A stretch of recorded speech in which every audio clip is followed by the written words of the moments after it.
Et cet invité, c'est Serge Mikhaïlov. Bonsoir. Bonsoir. Alors, quand on lit votre biographie, Serge Mikhaïlov, on a l'impression que vous avez vécu plusieurs vies. Vous êtes chercheur associé à l'IRIS, l'Institut des relations internationales et stratégiques à Paris. Vous avez donné cours à la Sorbonne et à Sciences Po Paris. Vous avez été directeur dans une autre vie à l'AFD, l'Agence française de développement. Vous avez aussi été, vous êtes parfois encore consultant pour la Banque mondiale. Et vous avez travaillé, j'ai lu, dans 60 ou 65 pays, c'est possible? Oui, c'est tout à fait, oui. Ouais. C'est sur 50 ans, ça n'a rien d'étonnant. Enfin, quand même, c'est plus d'un pays par an. Alors, votre dernier livre, publié chez Fayard, donc Africanistan, est sous-titré « L'Afrique en crise va-t-elle se retrouver dans nos banlieues ?» En résumé, vous dites « L'Afrique, contrairement à ce qui se dit parfois, ne va pas bien. La démographie et le chômage vont exploser, ce qui provoquera une arrivée massive de réfugiés en France. » Vous le dites à la fin de votre livre. Alors, pourquoi être si alarmiste? Vous allez, j'imagine, faire plaisir à tous ceux qui se nourrissent de toutes les peurs en France et ailleurs? Oui, alors en fait, si vous voulez, l'Afrique, globalement, effectivement, va beaucoup mieux qu'il y a une quinzaine d'années. Bon. Le problème, c'est qu'il y a un certain nombre de zones qui sont véritablement en crise. Et ces zones en crise, en fait, sont en train de se comporter comme des petits cancers. Ils envoient des métastases tout autour d'elles. Et ces métastases, c'est quoi? Ce sont à la fois des réfugiés, la circulation des armes, la circulation de la drogue, une insécurité qui commence à se généraliser. Et ce qui est inquiétant, si vous voulez, c'est que ces petits cancers ont tendance à se développer parce qu'elles rentrent dans des pays qui sont finalement relativement fragiles. Lorsqu'elles atteignent des pays qui sont bien structurés, bien organisés, elles se résorbent. Mais on voit bien dans le cas du Sahel, on voit bien dans le cas de différentes régions, que les risques sont tout à fait présents pour que certaines zones, qui sont des zones à problème, eh bien finalement, se transforment en des Afghanistans en fait plus grands, plus vastes, et peut-être plus dangereux pour l'Europe et pour la France que Mais en faisant le rapport entre ces zones fragiles et une arrivée massive de migrants, de réfugiés, est-ce que vous ne donnez pas du grain à moudre aux partis les plus à droite de l'échiquier politique, pour dire bref, à l'extrême droite? Alors c'est un point, si vous voulez, qu'on l'on m'a reproché, effectivement, à certains moments. Mais je crois que, d'abord, il faut bien reconnaître que les Français ne s'intéressent guère, en ce qui concerne l'Afrique, qu'est-ce qui peut leur tomber sur la tête. Est-ce qu'il peut leur tomber sur la tête? Pour eux, ce qui serait le drame, c'est effectivement des migrations massives de gens qui arrivent de zones sahéliennes, de musulmans pratiquants, plutôt analphabètes. Et ça, c'est véritablement le point qui les choque. Ce qui voudrait dire que vous aviez fait, volontairement, vous avez été un peu plus loin que... J'ai voulu, si vous voulez, mettre les pieds dans le plat. Voilà. Et interpeller à la fois la population française, mais surtout ses élites politiques, qui jusque-là se contentaient d'une vision tout à fait paternaliste de l'Afrique, et puis également interpeller les responsables africains. Et je dois dire que de ce côté-là, mon livre est plutôt bien reçu en Afrique francophone. Ouais. J'ai été invité à faire des conférences dans différents pays africains récemment. Et finalement... Qu'est-ce que vous leur dites à ce dirigeant africain? Je leur vois que certains pays vont dans le mur. Et que ce mur, c'est quoi? C'est une démographie incontrôlée, c'est l'absence d'emploi, et c'est le fait qu'il n'y ait pas de prise de conscience de la nécessité de réagir très fortement pour à la fois contrôler cette démographie et puis créer des emplois au plus vite. Quand vous dites certains pays, vous pensez par exemple au Mali? Oui, bien sûr, le Mali. Le Mali, c'est le pays qui nous interpelle, qui nous a le premier interpellé. C'était la grande surprise, en France en particulier, de voir qu'un pays qui était l'enfant chéri des donateurs, qui avait connu des taux de croissance tout à fait remarquables, de l'ordre de 8 à 9% pendant une dizaine d'années, qui était perçu comme une démocratie modèle, eh bien, ce pays s'est effondré. Devant quoi? Devant quelques centaines de djihadistes. Et ça a été véritablement le point qui a interpellé la population française et les responsables politiques français qui n'imaginaient pas ce genre de phénomène. Or, ce n'est pas seulement le Mali qui est en risque, c'est en fait toute la bande sahélienne. On la voit derrière vous. On la voit exactement. Qui va du Sénégal au Soudan. Jusqu'au Soudan. Ouais. C'est une bande qui est en difficulté, tout simplement parce que la démographie devient tout à fait excessive et parce que les ressources naturelles n'ont pas été mises en valeur suffisamment pour répondre à cet enjeu démographique. Et c'est là que vous faites le parallèle avec l'Afghanistan. Vous relevez pas mal de similitudes. On peut en citer quelques-unes. La démographie, vous y avez fait allusion. Une agriculture mal en point, un chômage de masse, une urbanisation anarchique, des fractures ethniques et religieuses, une quasi-absence d'État, des armées faibles, un manque de moyens budgétaires, la corruption, les groupes djihadistes. C'est vrai que quand on met tous ces mots en parallèle entre la situation en Afghanistan et dans l'Afrique sahélienne, on peut que conclure que ça semble vrai, le tableau semble vrai. Si vous voulez, effectivement, je m'amuse un petit peu parce que je vois que beaucoup d'Africains qui ont lu mon livre je dirais, m'interpellent sur ce sujet en me disant mais on n'a rien à voir avec l'Afrique, regardez notre histoire, notre géographie, d'abord nous sommes très loin de l'Afghanistan, donc vous vous trompez du tout au tout. Mais je me suis aperçu que ces gens-là ne sont jamais allés en Afghanistan. Or, en Afghanistan, le véritable problème, c'est un problème qui est très proche du problème sahélien, à savoir que vous avez des jeunes qui arrivent sur le marché du travail, il n'y a pas de travail. Vous avez une agriculture qui est en perdition, vous avez une misère rurale qui est absolument abominable, vous n'avez pas d'électricité dans les campagnes, vous n'avez pas de perspective pour les jeunes qui ne peuvent ni s'insérer socialement, ni s'insérer économiquement.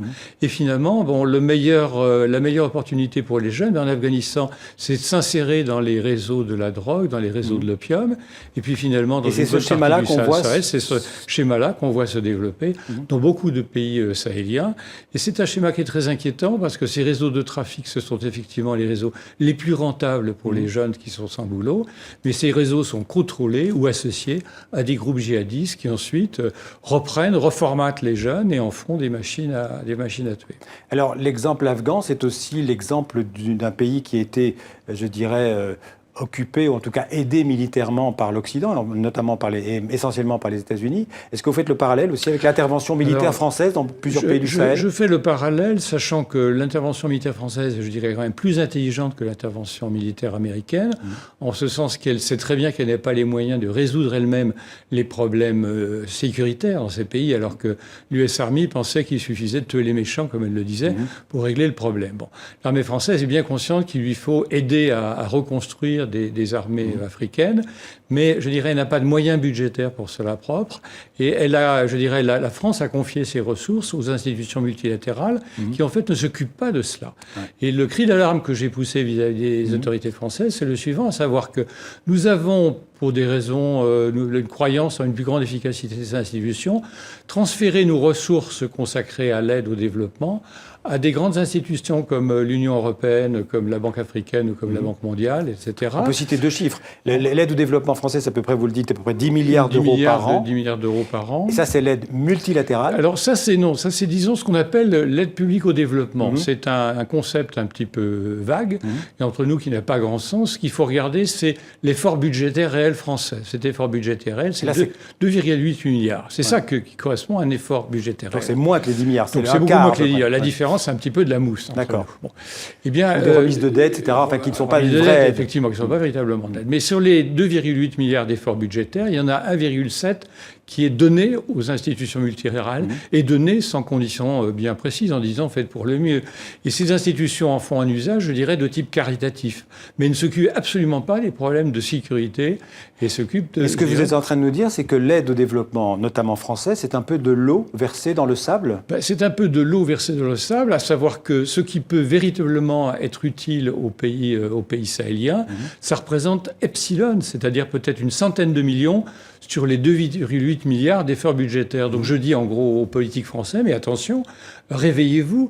Je dirais, la façon dont notre aide est gérée ne répond pas aux enjeux géopolitiques immédiats qui sont les nôtres, qui se situent au Sahel et qui se situent au Maghreb. Et pourquoi l'aide bilatérale serait-elle plus efficace ? Eh bien, disons tout simplement parce que le Sahel n'est pas une région qui a vraiment intéressé, sur laquelle des institutions comme la Banque mondiale ou l'Union européenne ont investi, je dirais, depuis des décennies. C'est en fait l'Agence française de développement, c'est en fait les institutions de recherche françaises, comme l'IRD ou comme le CIRAD, ce sont les ONG françaises qui ont investi depuis 50 ans, 70 ans dans ces zones-là, et qui continuent à y entretenir des réseaux d'influence et des réseaux de connaissances. Or, on va confier notre argent à des institutions qui ne s'intéressent pas véritablement à cette région, qui n'ont pas d'expertise particulière, et qui finalement, pour beaucoup, ont des difficultés pour trouver des experts francophones, et enfin qui ne s'intéressent pas aux problèmes fondamentaux qui se posent dans ces régions, c'est-à-dire le développement rural. Alors vous qui connaissez très bien l'Afrique, vous y avez vécu plusieurs années, est-ce que vous pensez aujourd'hui que l'Afrique a besoin d'une aide au développement ? Est-ce qu'elle n'aurait plutôt besoin de partenaires économiques et aussi de l'éducation. Alors là aussi, il ne faut pas parler de l'Afrique globalement. J'aurais peut-être dû expliquer cela plus clairement au départ. Si vous voulez, un pays comme la Côte d'Ivoire n'a plus véritablement besoin d'une aide internationale. Il a évidemment besoin de partenariats sur certains points, mais il a surtout besoin d'investissements privés étrangers. Et je dirais la part de l'aide dans les financements de la Côte d'Ivoire devient tout à fait marginale. Mais des pays très pauvres comme les pays sahéliens, dans ces pays-là, l'aide joue encore un rôle très important. Ça représente pratiquement 10% du PIB de ces pays. Ça représente souvent 70 à 90% des budgets d'investissement. Donc l'aide dans ces pays est fondamentale. Et ce que je dis, c'est que l'aide actuellement est gérée de façon aussi peu efficace qu'elle l'a été en Afghanistan. Parce que rappelons-nous que l'Afghanistan a été finalement le pays le plus aidé au monde pendant 5 à 6 ans. Pour quel résultat? Évidemment, les talibans ne sont pas encore à Kaboul, mais on voit bien que les grands objectifs qui étaient ceux de l'intervention occidentale, rétablir la sécurité, mettre en place une démocratie apaisée, eh bien, rien n'était réglé. Alors un dernier mot justement sur les risques, ce que vous appelez donc l'Afrique qui se retrouverait dans nos banlieues. Vous dites que, vous restez prudent sur les chiffres, hein, mais vous dites que ce serait en tout cas plus que les 24 000 réfugiés syriens que la France est engagée à accueillir cette année. Mais vous dites aussi dans votre livre que l'assimilation de ces étrangers en France, vous n'y croyez plus, le multiculturalisme non plus. Alors qu'est-ce qu'on fait ? Alors, ce qu'il faut, c'est, je dirais, parce que la situation n'est pas désespérée du tout au Sahel, heureusement, et si elle l'était, ça fait longtemps que j'aurais changé de métier. Mais je crois qu'on passe à côté, je dirais, des actions qu'il faut conduire, c'est-à-dire reprendre le contrôle de notre aide au développement. Au contraire, amener, je dirais, les grandes institutions multilatérales à travailler sur les bases que nos institutions propres sont capables de mettre en place. Et puis avoir une aide qui soit véritablement efficace, qui ne soit pas simplement de la poudre aux yeux, comme ce fut le cas en Afghanistan. Alors, si les choses devaient se dégrader effectivement encore plus au Sahel, il faut dire que la situation n'est pas brillante aujourd'hui. Il y a lieu quand même de s'inquiéter très très sérieusement. Il faut voir que c'est une région qui regroupe à peu près 100 millions de personnes aujourd'hui, 150 millions dans 10 ans, plus de 200 millions dans 20 ans. Et si cette zone devait imploser, c'est en fin de compte toute l'Afrique de l'Ouest qui serait touchée, parce qu'il ne faut pas croire que le Niger en implosant ou le Mali en implosant serait sans conséquence sur la Côte d'Ivoire, le Sénégal ou le Nigeria. Donc les enjeux géopolitiques sont fondamentaux. Merci Serge Mikhaïlov. Je renvoie pour en savoir plus à votre livre donc Africanistan, l'Afrique en crise dans nos banlieues, un portrait qui fascine et qui dérange. C'est Eric Orsena qui le dit. Merci beaucoup.